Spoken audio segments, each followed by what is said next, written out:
राधे राधे मेरी बहनों और माताओं, मैं रानी सिंगल, मेरे चैनल पे आपका स्वागत है। आज मैं लेके आई हूँ आपके लिए कार्तिक मास में कही जाने वाली तुलसा जी की कहानी। कार्तिक महीने में सब औरतें तुलसा जी को सींचने जाती थीं। सब तो सींच कर अपने घर आ जाती थीं, लेकिन एक बुढ़िया माई आती और कहती, हे तुलसी माता सबकी दाता, मैं बिरला सींचूं तेरा, तू कर निस्तारा मेरा।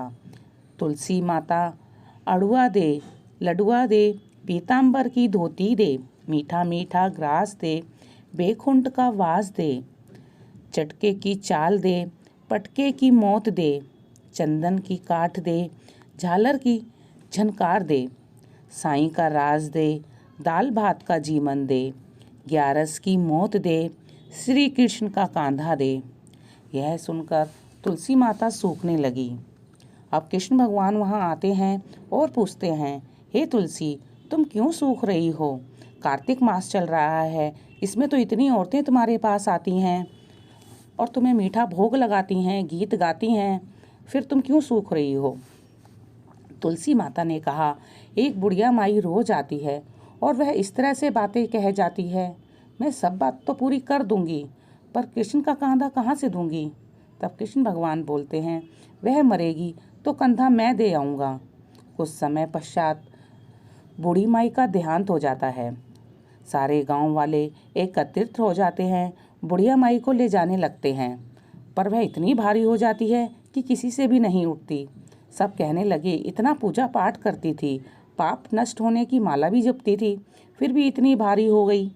बूढ़े ब्राह्मण के रूप में भगवान वहाँ आए और पूछा, ये भीड़ कैसी लगी है? तब सब वहाँ खड़े लोग बोले, एक बुढ़िया माई मर गई है, पापिन थी इसलिए भारी हो गई है, किसी से भी नहीं उठ रही है। भगवान ने बोला, अच्छा चलो मैं देखता हूँ, मैं इनके कान में कुछ कहना चाहता हूँ, शायद ये उससे उठ जाए। भगवान ने बुढ़िया माई के पास जाकर कान में कहा, बूढ़ी माई अपने मन की निकाल ले, अड़ुआ ले, लड़ुआ ले, पीताम्बर की धोती ले, मीठा मीठा ग्रास ले, बेखुंड का वास ले, चटक की चाल ले, चंदन की काठ ले, झालर की झनकार, दाल भात का जीवन ले और कृष्ण का कांधा भी ले। इतना सुनना था कि बुढ़िया माँ हल्की हो गई। भगवान अपने कंधे पर ले गए और बुढ़िया माई को मुक्ति मिल गई।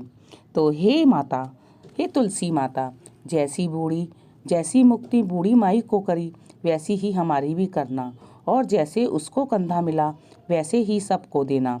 बोलो तुलसी माता की जय।